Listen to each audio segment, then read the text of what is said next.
आपको वीडियो के डिस्क्रिप्शन में मिल जाएगा। तो चलिए बढ़ते हैं अध्याय 2 की जो छूटा हुआ पैराग्राफ था उसको कवर करते हैं। कंपनी का फैलता शासन।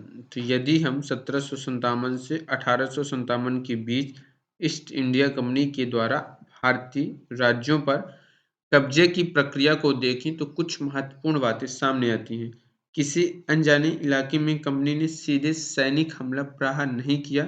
उसने किसी भी भारतीय रियासत का अधिग्रहण करने से पहले विभिन्न राजनीतिक, आर्थिक और कूटनीतिक साधनों का इस्तेमाल किया, जिसमें ये बताया गया है कि जो कंपनी है उसने डायरेक्ट किसी भारतीय राज्य पर हमला नहीं किया। उस भारतीय राज्य पर हमला करने से पहले वहाँ के जो राजनीतिक, आर्थिक और कूटनीतिक साधन है उनका उन्होंने इस्तेमाल किया। जैसे आप देख सकते हैं कि बक्सर की लड़ाई 1764 में हुई। तो बक्सर का युद्ध कब हुआ? 1764 में। ये क्वेश्चन मोस्ट है। बक्सर का युद्ध कब हुआ? 1764 में।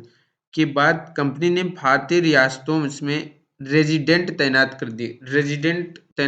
रेजिडेंट मतलब होता है एक सैनिक टुकड़ी। जो ब्रिटिश सेना थी उसकी एक सैनिक टुकड़ी, उसे रेजिडेंट कहते थे। ये कंपनी के राजनीतिक या व्यावसायिक प्रतिनिधि होते थे। उनका काम कंपनी के हितों की रक्षा करना और उन्हें आगे बढ़ाना होता था।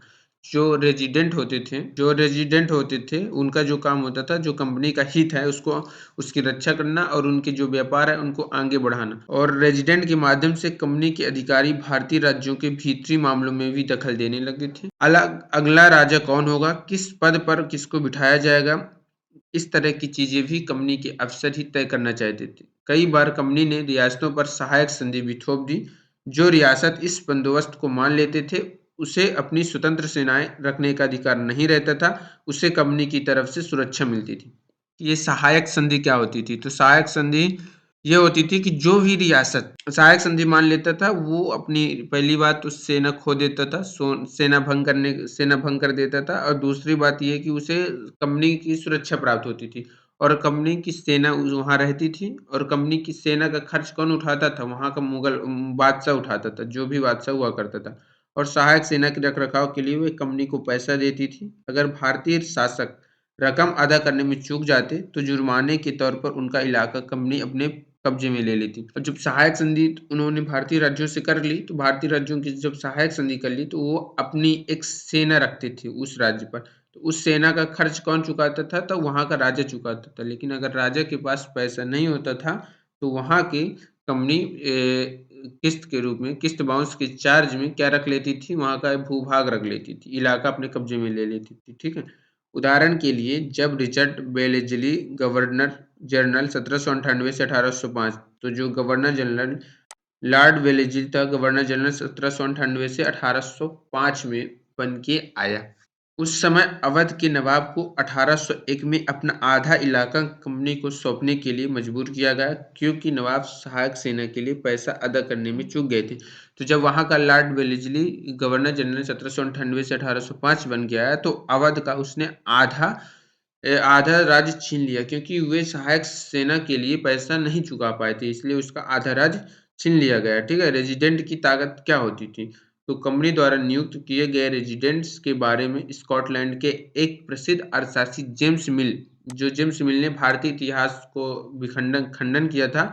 उसी ने इसके बारे में लिखा कि दरअसल रेजिडेंट रियासत का राजा होता था। हम उसे हस्तक्षेप की मनचाही निषेधाज्ञा के तहत काम करने की छूट देते थे। निषेधाज्ञा मतलब होता है निर्देश। उसे हस्तक्षेप की मनचाही निर्देश के तहत काम करने की छूट देते थे, जब तक स्थानीय राजा पूरी तरह मतलब उसके अधीन रहता था और रेजिडेंट यानी ब्रिटिश सरकार के माफिक काम करता था। तो चीजें आराम से चलती थी। अगर देखो, अगर ब्रिटिश के हिसाब से अगर राजा काम करता था तो चीजें आराम से चलती थी। अगर ब्रिटिश रेजिडेंट के हिसाब से राजा काम नहीं करता था तो उन दोनों के बीच मतभेद हो जाता था और युद्ध की स्थिति उत्पन्न हो जाती थी। जैसे 1764 में बक्सर का टीपू सुल्तान जो थे शेर ए मैसूर, टीपू सुल्तान को हम शेर ए मैसूर कहा जाता है। टीपू सुल्तान को शेर ए मैसूर कहा जाता है, यानी मैसूर का शेर कहा जाता है। जब कंपनी को अपने राजनीतिक और आर्थिक हितों पर खतरा दिखाई दिया तो कंपनी ने प्रत्यक्ष सैनिक टकराव का रास्ता भी अपनाया। दक्षिण भारतीय राज्य मैसूर के उदाहरण से यह बात समझी जा सकती है। ठीक है। हैदर अली इसका शासनकाल 1761 से 1782 में हुआ और जो टीपू सुल्तान था वो 1782 से 1799 तक रहा। हैदर अली का शासनकाल 1761 से 1782 तक और जो टीपू सुल्तान था उसका शासनकाल 1782 से 1799 तक रहा। मालाबार तट पर होने वाला व्यापार मैसूर रियासत के नियंत्रण में था। जैसे ये पूरा जो था ये मैसूर का राज्य था, ये वाला पूरा यहाँ, ठीक है। ये मैसूर का राज्य था। तो यहाँ था ये मालाबार तट। तो ये मालाबार तट पर, ये वाली मालाबार तट पर किसका मैसूर राज्य का नियंत्रण था और यहीं पर मसालों का उत्पादन होता था। और मसालों के उत्पादन में, और यहाँ सा मद्रास था और मद्रास पे कौन रहता था? मद्रास पर अंग्रेज अंग्रेज रहते थे। तो और इनकी नज़र इस इलाके पर थी। जो मद्रास से मतलब अंग्रेजों की नज़र इस मालाबार तट पर थी, लेकिन मालाबार तट पर मैसूर राज्य का नियंत्रण था। तो क्या हुआ कि जब ये यहाँ अंग्रेज मतलब मैसूर राज्य पर मालाबार तट पर मालाबार तट पर मैसूर राज्य का कब्जा था और मालाबार तट से ही मसालों का निर्यात बहुत ज़्यादा होता था और वहाँ अंग्रेज व्यापार करना चाहते थे, लेकिन इसने मना कर दिया कि तुम यहाँ पर अपनी कंपनी नहीं लगाओगे। के नियंत्रण में था, जहाँ से कंपनी काली मिर्च और इलायची खरीदती थी। बताएं कि जैसे मालाबार जो तट था वो कंपनी काली मिर्च और इलायची खरीदती थी। 1785 में टीपू सुल्तान ने अपनी रियासत में पड़ने वाले बंदरगाहों से चंदन, काली मिर्च और इलायची का निर्यात रोक दिया। और जब इनका निर्यात रोक दिया तो जो कंपनी थी, ब्रिटिश कंपनी थी, उसका जो व्यापार हुआ वो ठप हो गया, जिससे उसको व्यापार में बहुत ज़्यादा हानि हुई। तो वो क्या करने लगा कि वो चाहता था कि वो मालाबार तट पर कब्जा कर ले और मालाबार तट पर कब्जा करने के लिए उसने मैसूर राज्य से प्रत्यक्ष सैनिक टकराव का रास्ता अपनाया। उसने मैसूर राज्य से प्रत्यक्ष सैनिक टकराव का रास्ता अपनाया। एक और कारण ये था कि जो टीपू सुल्तान था, जो मैसूर था, वो फ्रांसीसी व्यापारी से घनिष्ठ संबंध विकसित किए और उनकी मदद से अपनी सेना का आधुनिकीकरण कर रहा था। सुल्तान के इन कदमों से अंग्रेज आग बबूला हो गए। उन्हें हैदर अली और टीपू सुल्तान बहुत महत्वाकांक्षी, घमंडी और खतरनाक दिखाई देते थे। अंग्रेजों को लगता था कि ऐसे राजाओं को नियंत्रित करना और कुचलना जरूरी है। फलस्वरूप मैसूर के साथ अंग्रेजों की 4 बार जंग हुई। फलस्वरूप अंग्रेजों के साथ मैसूर की 4 जंग हुई। एक 1769 से 1767 से 1769, दूसरा 1780 से 1784, तीसरा 1790 से 1792 और 1799। तो देखो ये जो 1767 से 1769 तक हुआ, पहली जंग में प्रथम आंग्ल मैसूर युद्ध में हैदर अली ने विजय प्राप्त की। 1780 से 1784 में हैदर अली एवं टीपू सुल्तान दोनों ने विजय प्राप्त की और 1790 से 1792 में टीपू सुल्तान हार गया और 1799 में चतुर्थ आंग्ल मैसूर युद्ध में जो टीपू सुल्तान है उसकी श्रीरंगपट्टनम की आखिरी जंग में कंपनी को सफलता मिली और 1799 श्रीरंगपट्टनम में लड़ते हुए वह मारा गया टीपू सुल्तान। 1790 से 1792 के बीच जब तृतीय आंग्ल मैसूर युद्ध हुआ, तब वहां के तब वहां का जो नेतृत्व कौन कर रहा था? लॉर्ड कॉर्नवालिस नेतृत्व कर रहा था। तो लॉर्ड कॉर्नवालिस नेतृत्व कर रहा था। तो जब टीपू सुल्तान तृतीय आंग्ल मैसूर युद्ध हार गया, उसने श्रीरंगपट्टनम की संधि के द्वारा उससे 2 करोड़ रुपए मुआवजा मांगा और उसके 2 बेटों को बंदी बना लिया। जब तक ये युद्ध हर जाना की रकम नहीं चुकाई जाएगी, तब तक ये दोनों बेटे टीपू सुल्तान के लॉर्ड कॉर्नवालिस के कब्जे में रहेंगे। ऐसी शर्त लॉर्ड कॉर्नवालिस की थी। और फिर क्या हुआ कि राजधानी की रक्षा करते हुए टीपू सुल्तान मारे गए और मैसूर का राज का पुराने ओडियार राजवंश के हाथों में सौंप दिया। इसके साथ ही मैसूर पर भी सहायक संधि थोप दी। तो 1799 पर मैसूर पर सहायक संधि थोपी गई और सहायक संधि का जन्मदाता कौन था? सहायक संधि का जन्मदाता लॉर्ड वेलेस्ली था। लॉर्ड वेलेस्ली था जो 1798 में आया। 1798 से 1805 तक ये भारत का, और ये टीपू सुल्तान का एक खिलौना एक शेर था, जिसपे ये एक यूरोपीय सैनिक था और ये एक शेर था जो उस यूरोपीय सैनिक को दबोचे हुए था। अब टीपू सुल्तान को शेर ए मैसूर क्यों कहा जाता है? क्योंकि एक बार वो जंगल में गए थे, तो वो इसी देखो क्या हुआ कि जब वो अपनी फ्रांसीसी दोस्त के साथ जंगल में शिकार खेलने गए थे, तो वहां के एक शेर उनके सामने आ गया। उनकी बंदूक ने मौके पर साथ नहीं दिया और कटार भी जमीन पर गिर गई। फिर भी टीपू ने निहत्थे शेर का मुकाबला किया और आखिरकार कटार उठा ली। आखिरकार कटार उठा ली और अंत में उन्होंने शेर को मार दिया। इसी कारण उन्हें शेर ए मैसूर कहा जाने लगा और उनकी जो राष्ट्रीय झंडे हैं उसमें राष्ट्रीय झंडे पर भी शेर की तस्वीर नजर आती है। तो शेर का निहत्था शिकार करने के कारण टीपू सुल्तान को शेर ए मैसूर कहा जाता है। अब कंपनी साम्राज्य विस्तार के लिए वे आगे कदम बढ़ाई और उसने मराठों से लड़ाई लड़ी। तो 18वीं सदी के आखिर से कंपनी मराठों की ताकत को भी काबू और खत्म करने के बारे में सोचने लगी थी। 1761 में पानीपत की तीसरी लड़ाई हुई थी कि अहमद शाह अब्दाली और मराठों के बीच 1761 में पानीपत की तीसरी लड़ाई हुई। इसमें अहमद शाह अब्दाली की विजय हुई और मराठों की हार हुई। ठीक है, हार के बाद दिल्ली से देश का शासन चलाने का मराठों का सपना चूर चूर हो गया। उन्हें कई राज्यों में बांट दिया गया। इन राज्यों की बागडोर सिंधिया, होलकर, गायकवाड़ और भोसले जैसे अलग अलग राजवंशों के हाथों में थी। 1761 के बाद पानीपत के तृतीय युद्ध के बाद जो मराठा साम्राज्य था वो कई राज्यों में बट गया। जैसे ग्वालियर के सिंधिया हो गए, इंदौर के होलकर हो गए और गायकवाड़ हो गए और भोसले हो गए। ठीक है, तो इन सिंधिया जो थे वो ग्वालियर चले गए, जो होलकर थे वो इंदौर चले गए। ठीक है, जैसे अलग अलग राजवंशों के हाथों में थी। ये सारे सरदार एक पेशवा के अंतर्गत कॉन्फेडरेंसी के सदस्य थे। ये क्या हुआ कि एक यहाँ देखिए एक पेशवा हुआ करता था जो मराठा संघ का प्रमुख था। इसके नियंत्रण में सिंधिया थे, इसके नियंत्रण में होलकर थे, इसके नियंत्रण में गायकवाड़ थे और इसके नियंत्रण में भोसले थे। और बीच में मराठा परिसंघ का अध्यक्ष जो होता था उसे हम पेशवा कहते थे। और जो पेशवा होता था वो पुणे में रहता था। पेशवा पुणे में रहता था। महादजी सिंधिया और नाना फडणवीस 18वीं सदी के आखिर के दो प्रसिद्ध मराठा योद्धा और राजनीतिज्ञ थे। ठीक है, एक के बाद एक कई युद्धों में कंपनी ने मराठों को घुटने टेकने पर मजबूर कर दिया। पहला युद्ध 1782 में सालवाई संधि के साथ खत्म हुआ। तो जो प्रथम आंग्ल मराठा युद्ध हुआ वो पहला युद्ध 1782 में खत्म हुआ सालवाई की संधि के साथ, जिसमें कोई पक्ष नहीं जीत पाया। दूसरा अंग्रेज जो मराठा युद्ध हुआ वो 1803 से 1805 में हुआ। लॉर्ड वेलेस्ली उस समय गवर्नर था। 1798 से 1805 तक लॉर्ड वेलेस्ली गवर्नर था और 1772 से 1785 तक वारेन हेस्टिंग गवर्नर था। तो 1772 से 1782 तक प्रथम आंग्ल मराठा युद्ध हुआ जो सालवाई की संधि के साथ खत्म हुआ। इसमें ना अंग्रेजों की विजय हुई और ना मराठों की विजय हुई। फिर 1803 में से 1805 में दूसरा अंग्रेज मराठा युद्ध चला। उसमें जो गवर्नर था वो लॉर्ड वेलेस्ली था। ठीक है, और इसका नतीजा यह हुआ कि उड़ीसा और यमुना के उत्तर में स्थित आगरा व दिल्ली सहित कई भूभाग अंग्रेजों के कब्जे में आ गए। अंततः 1817 से 19 के 30 से अंग्रेज मराठा युद्ध में मराठों की ताकत को पूरी तरह कुचल दिया गया। तो 1817 से 1819 के तीसरे अंग्रेज मराठा युद्ध में पर देखो पहले अंग्रेज मराठा युद्ध 1782 में हुआ, दूसरा 1803 से 1805 में हुआ, तीसरा 1817 से 1819 में हुआ।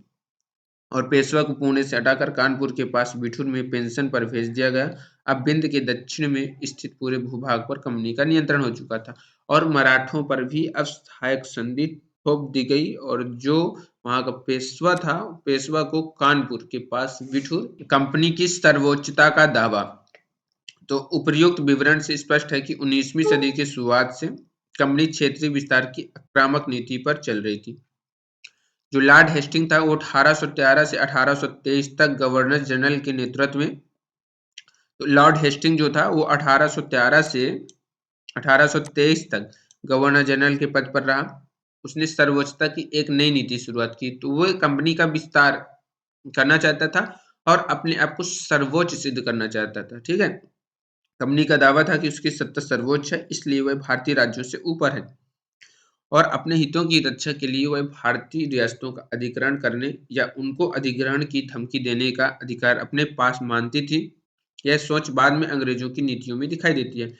देखो लेकिन यह प्रक्रिया बेवकूफ तक नहीं चली। उदाहरण के लिए क्या हुआ कि जब कर्नाटक एक कित्तूर राज्य था, उसकी वहां जब अंग्रेजों ने कब्जा करने की कोशिश की तो वहां की जो रानी चेन्नम्मा थी, रानी चेन्नम्मा ने हथियार उठा लिए और 1824 में उन्हें गिरफ्तार कर लिया गया। ये रानी चेन्नम्मा थी और रानी चेन्नम्मा ने हथियार उठा लिए और 1824 में उन्हें गिरफ्तार कर लिया गया और फिर 1829 में उनकी मृत्यु हो गई। लेकिन क्या हुआ कि ये जो विद्रोह था ये ऐसे ही नहीं रुका।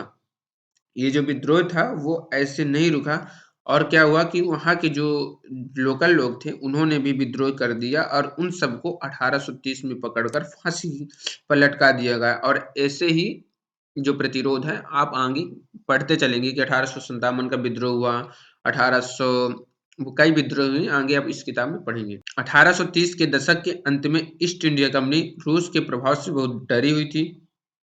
कंपनी को भय था कि कहीं रूस का प्रभाव पूरे एशिया में फैलकर उत्तर पश्चिम में भारत को अपनी चपेट में न ले। क्या हुआ कि 1830 के दशक में जो रूस था, जो ईस्ट इंडिया कंपनी थी, वो रूस के प्रभाव से डरी हुई थी। इसलिए उसने भारत पर आधिपत्य जमाने के लिए उसने 1838 से 1842 के बीच अफगानिस्तान के साथ एक लंबी लड़ाई लड़ी, ताकि अफगानिस्तान पर उसका अप्रत्यक्ष नियंत्रण हो गया, ताकि जब रूस भारत पर आक्रमण करे तो उसके पहले वो अफगानिस्तान से रूस पर आक्रमण करके वहां ही अफगानिस्तान पर रोक सके, क्योंकि उससे भारत में रूस से वो नहीं चाहती थी कि रूस का प्रभाव भारत में हो। ठीक है। और 1843 में उसने सिंध पर भी कब्जा कर लिया। इसके बाद पंजाब की बारी थी, लेकिन देखो 1843 में उसने सिंध पर भी कब्जा कर लिया। फिर उसके बाद उसका मन ललचा पंजाब की ओर बढ़ने के लिए, तो उसने पंजाब की ओर बढ़ने का रुख किया। तो क्या हुआ कि वहाँ एक महान शक्तिशाली राजा महाराजा रणजीत सिंह थे, जिन्होंने कंपनी को वहाँ पैर नहीं जमने दिए। और जब जैसे ही 1839 में उनकी मृत्यु होती है, तो इस रियासत के साथ दो लंबी लड़ाई लड़ी और आखिर 1849 में अंग्रेजों ने पंजाब का अधिग्रहण भी कर लिया। 1839 में रणजीत सिंह की मृत्यु हो गई। 1839 तक अंग्रेजों ने 1839 तक अंग्रेजों ने रणजीत सिंह यानी पंजाब पर आंख उठाकर नहीं देखी, लेकिन जैसे ही 1839 में रणजीत सिंह की मृत्यु होती है, तो 1849 में अंग्रेजों ने पंजाब का अधिग्रहण कर लिया। अब विलय की नीति, ये विलय की नीति ये थी कि अगर आपके पास, विलय की नीति कौन लेकर आया था? Governor general Lord Wellesley Lord Dalhousie के शासनकाल में विलय की नीति चली थी।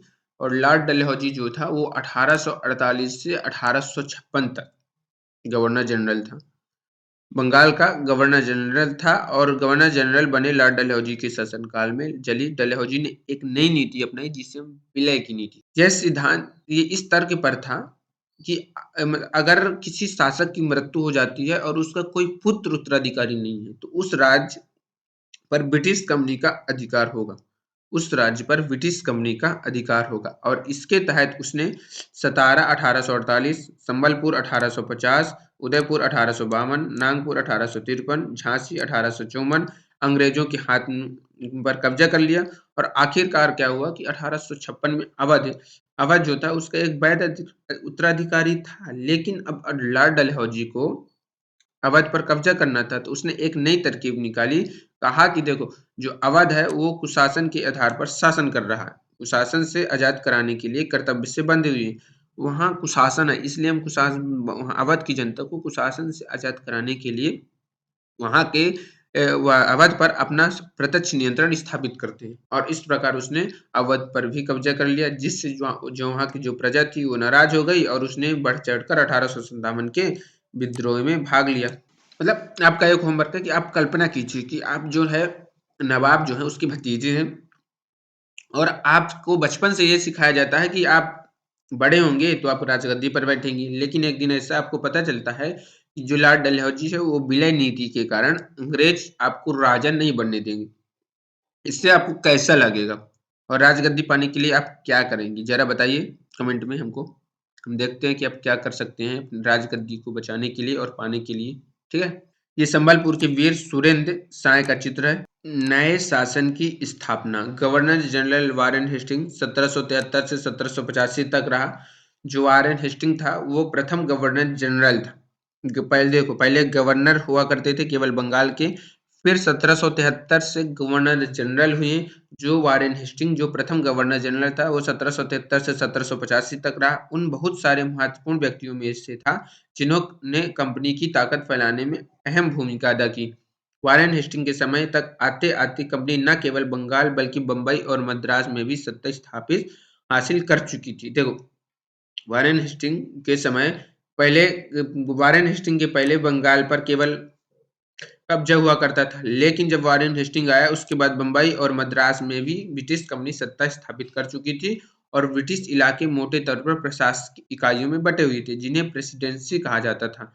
उस समय 3 प्रेसिडेंसी थी, पहला बंगाल, मद्रास और बम्बई। तो उस समय कितनी प्रेसिडेंसी थी? बंगाल, मद्रास और बम्बई। और बंगाल, मद्रास और बम्बई का तीनों को मिलाकर एक गवर्नर जनरल हुआ करता था, जो वहाँ का वारेन हेस्टिंग था। और ये कहाँ बैठता था?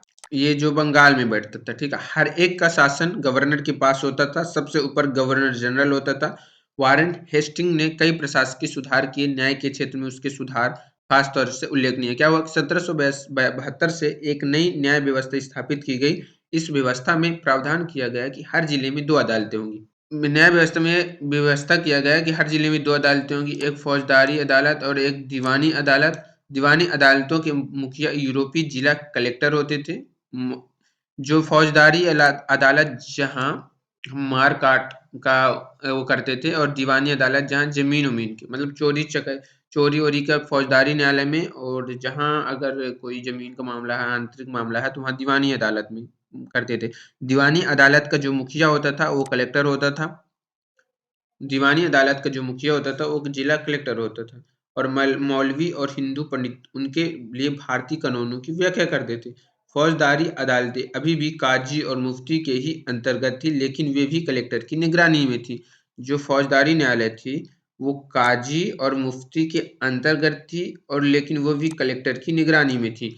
तो काजी और मुफ्ती, काजी क्या होता था? एक न्यायाधीश होता था। काजी एक न्यायाधीश होता था। मुफ्ती क्या था? मुस्लिम समुदाय का एक न्यायविद, जो कानूनों की व्याख्या करता है। काजी इसी व्याख्या के आधार पर फैसले सुनाता है।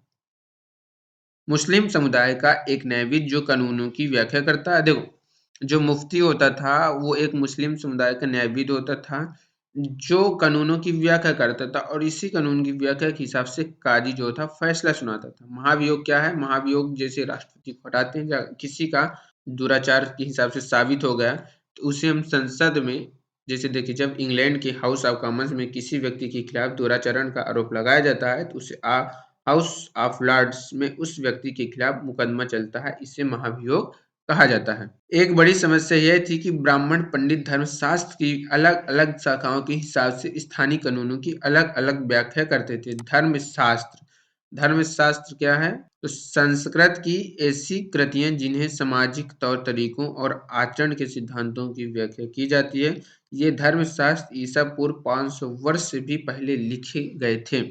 धर्मशास्त्र की ऐसी कृतियां जिनमें सामाजिक तौर तरीकों और आचरण के सिद्धांतों की व्याख्या की जाती है, ये धर्मशास्त्र ईसा पूर्व 500 पूर्व से भी लिखे गए थे। 1773 के रेगुलेटिंग एक्ट के तहत एक नए सर्वोच्च न्यायालय की स्थापना की गई। इसके अलावा कलकत्ता में अपीली अदालत, सदर निजामत अदालत की भी स्थापना की गई। तो 1878 तक, तो सीधी बात ये है कि 1773 के रेगुलेटिंग एक्ट के तहत सर्वोच्च न्यायालय की स्थापना कलकत्ता में। मैं सबके शत्रु और उत्पीड़क पर महाभियोग चला रहा हूँ। वारेन हेस्टिंग के महाभियोग की कार्रवाई के दौरान एडमंड बर्फ ने एक उत्तेजनापूर्ण भाषण दिया, जिसका एक हिस्सा इस प्रकार था।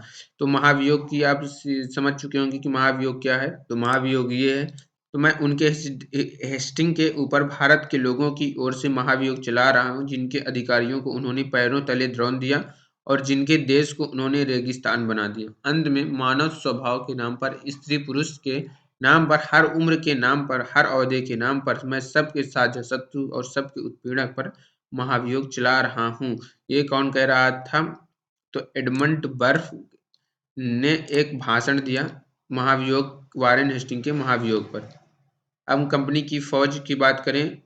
कंपनी की फौज, तो कंपनी के साथ भारत में शासन और सुधार के नए विचार तो आए, लेकिन उसकी असली सत्ता सैनिक ताकत में थी। कंपनी के साथ भारत में शासन और सुधार के साथ नए विचार तो आए, लेकिन उसकी असली सत्ता सैनिक ताकत में थी। मुगल फौज मुख्य रूप से घुड़सवार, सवार जिसे कहते हैं, जो घोड़े पर चलते थे ना, उसके लिए प्रशिक्षित थी, और जो पैदल सेना थी, लेकिन उन्हें तीरंदाजी और तलवारबाजी का प्रशिक्षण दिया जाता था। सेना में सवारों का दबदबा रहता था। सवार किसे कहते थे? जो घोड़ों पर चलने वाले, जो घुड़सवार थे, उन्हें सवार कहते थे। मुगल साम्राज्य को एक विशाल पेशेवर प्रशिक्षण वाली पैदल सेना की जरूरत महसूस नहीं होती थी। ग्रामीण इलाकों में सशस्त्र किसानों की बड़ी संख्या थी। स्थानीय जमींदार मुगलों को जरूरत पड़ने पर पैदल सिपाही मुहैया कराते थे, ठीक है। और अंग्रेज अपनी सेना को सिपाही या आर्मी कहते थे। अंग्रेज अपनी सेना को सिपाही या आर्मी कहते थे। 1820 के दशक में जैसे जैसे युद्ध तकनीकी बदलने लगी, कंपनी की सेना में घुड़सवार टुकड़ियों की जरूरत कम होती गई। इसकी वजह यह थी कि ब्रिटिश साम्राज्य बर्मा, अफगानिस्तान और मिस्र से भी लड़ रहा था, जहां सिपाही मस्केट जिसे कहते हैं तोड़ेदार बंदूक और मैच लॉक से लैस होते थे। कंपनी की सेना के सिपाही के बदलती सैनिक आवश्यकताओं का ध्यान रखना पड़ता था। अब उसकी पैदल टुकड़ी ज्यादा महत्वपूर्ण होती जा रही थी। 19वीं सदी की शुरुआत में अंग्रेज एक समरूप सैनिक संस्कृति विकसित करने लगे थे। सिपाही को यूरोपीय ढंग से प्रशिक्षण, अभ्यास, अनुशासन सिखाया जाने लगा था। मस्केट पैदल सिपाहियों द्वारा इस्तेमाल की जाने वाली एक भारी बंदूक होती थी। जो देखो, ये मस्केट जो थी तोड़ेदार बंदूक, या फिर एक पैदल जो सिपाही थी एक भारी बंदूक लिया करते थे। मैचलॉक क्या होती है? शुरुआती दौर की बंदूक जिसमें बारूद को माचिस से चिंगारी दी जाती थी। मैचलॉक क्या होता था? शुरुआती दौर पर एक बंदूक होती थी जिसे जो बारूद होता था उसको माचिस से चिंगारी दिया जाता था, ठीक है। नियंत्रित था। इस कोशिश में कभी कभी समस्याएं भी आ जाती थी। तो अब हम निष्कर्ष की ओर चलते हैं कि निष्कर्ष आखिर क्या निकला इस अध्याय का। तो ईस्ट इंडिया कंपनी एक व्यापारिक कंपनी से बढ़ते बढ़ते एक भौगोलिक उपनिवेशक शक्ति बन गई थी। जो ईस्ट इंडिया कंपनी थी वो पहले व्यापार करने आई थी, लेकिन उससे बढ़ते बढ़ते हुए एक भौगोलिक औपनिवेशक शक्ति बन गई थी। उस 19वीं सदी की शुरुआत में नई भाप तकनीक की आने से क्या हुआ कि जब 19वीं सदी में भाप तकनीक आई, तो जब भारत पहुंचने में, जल मार्ग के द्वारा भारत पहुंचने में 6 से 8 महीने का समय लगता था, उस नई तकनीक आ जाने के कारण वह सिर्फ 2 हफ्तों में सिमट कर रह गया। वह मात्र 3 हफ्तों में सिमट कर रह गया। इससे क्या हुआ कि भारत से अधिक वस्तुएं विदेश इंग्लैंड जाने लगी, ब्रिटेन जाने लगी, और वहां से अधिक जो लोग थे, सेना थी, वो जल्द से जल्द भारत पहुंचने लगी। 1857 तक भारतीय उपमहाद्वीप की 63% भूभाग और 78% आबादी पर कंपनी का सीधा प्रशासन हो चुका था। देश के शेष भूभाग और आबादी पर कंपनी का अप्रत्यक्ष प्रभाव था। इस प्रकार व्यवहारिक स्तर पर ईस्ट इंडिया कंपनी पूरे भारत को अपने नियंत्रण में ले चुकी थी। तो क्या हुआ कि 1857 तक जो ईस्ट इंडिया कंपनी थी वो पूरे भारत को अपने नियंत्रण में ले चुकी थी, और इस प्रकार अंग्रेजों का व्यापार से साम्राज्य तक का सफर।